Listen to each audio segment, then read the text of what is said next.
नमस्कार, मैं हूं अभिषेक गुप्ता और आप देख रहे हैं न्यूज बाइस्कोप। आप जानते हैं कि एनडीए में सीट बंटवारा बिहार में हो चुका है और हाजीपुर जो है वो फिर से चिराग पासवान के खाते में चला गया है।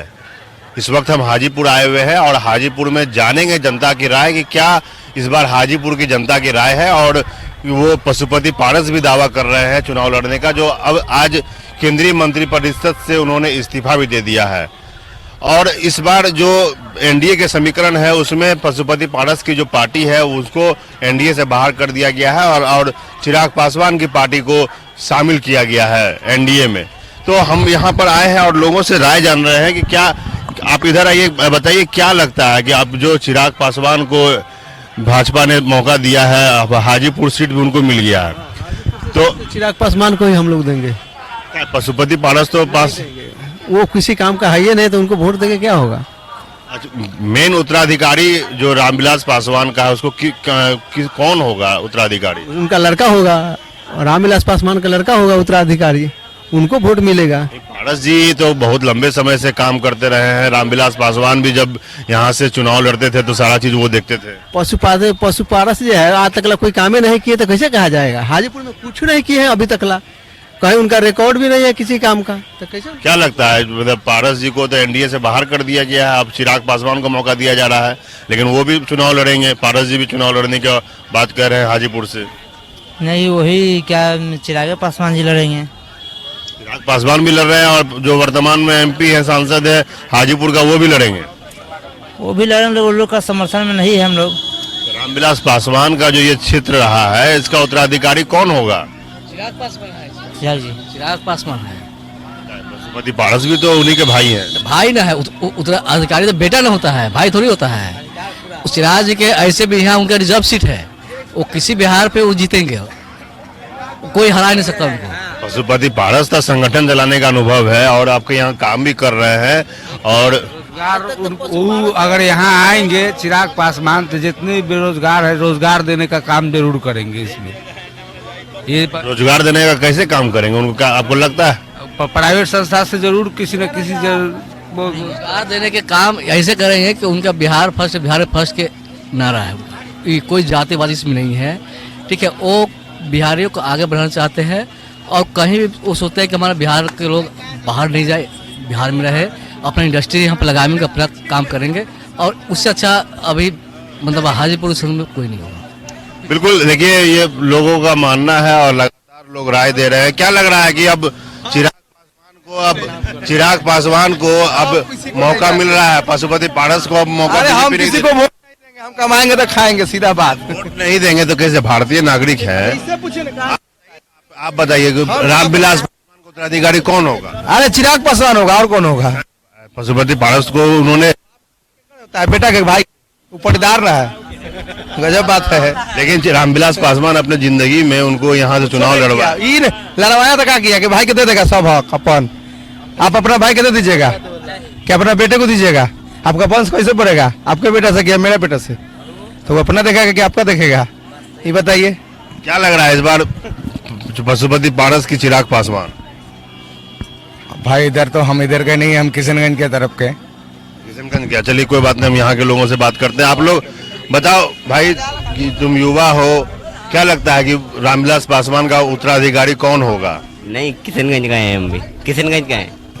किशनगंज के हैं, चलिए कोई बात नहीं है। आप बताइए क्या लगता है कि जो इस बार एनडीए गठबंधन से पशुपति पारस की पार्टी को बाहर कर दिया गया है और चिराग पासवान को 5 सीट दिया गया है, हाजीपुर भी है।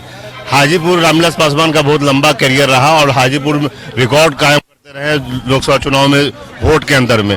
तो उम्मीदवार 2 हो गए हैं, एक भाई है, एक बेटा है।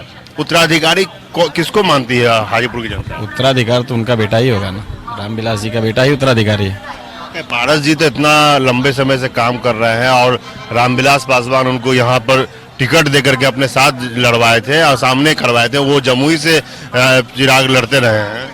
नहीं, उत्तराधिकारी की बात की ना, तो उत्तराधिकारी तो पुत्र ही होता है। अगर इस बार चुनाव दोनों भाई और बेटा अगर लड़ता है रामविलास जी का, तो फिर किसके तरफ जनता का मूड? जनता अगर रामविलास पासवान को चाहती थी उन्हीं के साथ जाएगी। वो रामविलास पासवान का एक भाई है, एक बेटा है, फिर बेटा के साथ जाएगी। बेटा के साथ जाएगी। देखिए जो लगातार जो है वो बातचीत लोगों से किया जा रहा है और मतलब स्पष्ट तौर पर लोग कह रहे हैं कि रामविलास पासवान का जो उत्तराधिकारी है वो उनके बेटे को दे दिया जाएगा और यहाँ पर और भी कई लोग हैं, हम उनसे ही बात करते हैं। क्या लग रहा है इस बार एनडीए में चीजें गड़बड़ हो रही है और पशुपति पारस को बाहर कर दिया गया है और रामविलास जी के जो बेटे हैं उनको लाया गया है, तो उत्तराधिकारी के तौर पर हाजीपुर किसके हाथ में जाएगा? हाजीपुर तो रामविलास पासवान के बेटे के में जाएगा सर। पशुपति पारस में चुनाव लड़ेंगे? वो तो उनको समस्तीपुर से टिकट दिया गया है ना। पशुपति पारस तो बोलते हैं हाजीपुर से लड़ेंगे हम। तब दोनों में अपने टक्कर होगा, देखिए ना दोनों में क्या होगा इसके अंदर। फिर मतलब हाजीपुर का मिजाज क्या है, हाजीपुर क्या चाहते हैं? हम लोग सर महादिना के वासी, हम लोग तो यहाँ के ब्याज के बारे में नहीं जानते हैं। क्या लग रहा है इस बार हाजीपुर का मिजाज क्या है? हाजीपुर का मिजाज बदलाव हो रहा है, यहाँ से निकल रहे हैं रामविलास पासवान के बेटा चिराग पासवान। क्या पशुपति पारस भी तो आपके यहाँ एमपी रहे, केंद्रीय मंत्री रहे, तो यहाँ क्या काम किए कि आपको कितना दिन आपको हाजीपुर विधानसभा में देखने को मिला है, चाहे लोकसभा के क्षेत्र है उनका, कहा कितना दिन आपको देने का दिखने को मिले? यहाँ कितना बार देख रहे हैं आम जन के लिए? कोई एक ऐसा काम बताइए जो कि वो आम जन के लिए किए हो। चिराग पासवान घूमते थे? चिराग पासवान तो यहाँ से सांसद ही नहीं है, उनका जमुई क्षेत्र है, जाकर देख लीजिए। आज के डेट में आप रामविलास पासवान पर लेकर आइए, क्योंकि वो यहाँ से नहीं, अभी चिराग पासवान यहाँ से सांसद नहीं है। ठीक है, जब सांसद होंगे तब की बात कीजिएगा। कारण का है कि यहाँ से रामविलास पासवान आज जोनल ऑफिस है रेलवे में, पूरे भारत में 7 को जोनल ऑफिस में 1 जोन है। रेलवे चक्का पे रामविलास पासवान का देन है, होटल मैनेजमेंट रामविलास पासवान का देन है, तो उसको कैसे वोट नहीं दीजिएगा? किस क्षेत्र में आप कह रहे हैं कि पशुपति पारस का है नहीं, किस आधार पर? वो पान के नाम पर आए थे जो आदमी रामविलास पासवान ने ही टिकट दिलाया था, वो लड़े थे, तो अब वो अलग है ना। जो अपने भाई का नहीं हुआ किसका हो सकता है? सबसे बड़ी बात है इच्छा तो लड़ने तो दीजिए, उनको तो पता चलेगा। हाँ सोच रहे हैं ना, वैशाली जिला से उनका खाता करे चिराग पासवान के ना खुलेगा, कहीं उनके ना जमानत जब्त हो जाए, आने दीजिए। बिल्कुल, देखिए लोगों का जो रुझान है वो स्पष्ट हो रहा है और लोग लगातार अपनी बातों को रख रहे हैं। क्या बोल रहे हैं बताइए? इस बार चिराग पासवान या फिर पशुपति पारस? चिराग पासवान। चिराग पासवान बहुत चीज युवा है, दूसरा नंबर में इनके तरह ना है बोलने भरा, वो बहुत चीज करने वाले हैं। उम्मीद है चिराग पासवान? उम्मीद पूरा फिक्स है, निकल गया यहाँ से, कंफर्म है, कोई रोकने वाला है। क्या चिराग पासवान से उम्मीद है? जमानत जब्त होगा उनका, दाम जमानत जब्त होगा, यहाँ से लड़ेंगे तो लड़े तब ना पता चलेगा। तो बोल दिए कि लड़ेंगे, आज तो केंद्रीय मंत्रिमंडल से इस्तीफा भी दे दिया। ठीक तो है, कहीं जूता मोजा से सम्मानित ना हो, ये तो हो सकता है। जनता में इतना आक्रोश है, कथी किए हैं तो बताएंगे ना, वो वैशाली जिला के लिए सांसद है यहाँ के, क्या किए हैं, क्या आपको विकास के काम दिख रहा है बताइए अभी तो।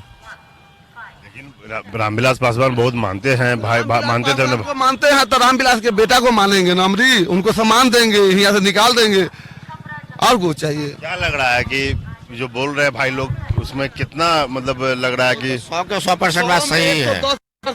क्यों जो सरकारी नौकरी जब वो आदमी डेट करता है तो उसको पत्नी को या बेटे को उसको नौकरी मिलता है, भाई को या भतीजा को नहीं। और सरकारी नौकरी थोड़ी ना है, चुनाव है ये, तो चुनाव में है तो ये उनका लड़का है, तो उनका लड़का स्थायी है, जो उनका लड़का शिक्षित है वो इनके में नहीं है, वो इनके में नहीं है। ये झारखंड भी रह चुके हैं, वो भी रह चुके हैं, पारस जी भी रह चुके हैं, ऐसा बात नहीं है। मगर ये भी हाजीपुर से निकलेंगे तो चिराग पासवान ही निकलेगा। चिराग पासवान ही? क्या लग रहा है? तो आप लोग बताइए कि इस बार दोनों चाचा भतीजा दोनों चुनाव लड़ेंगे हाजीपुर से? यहाँ को नहीं रहने वाले।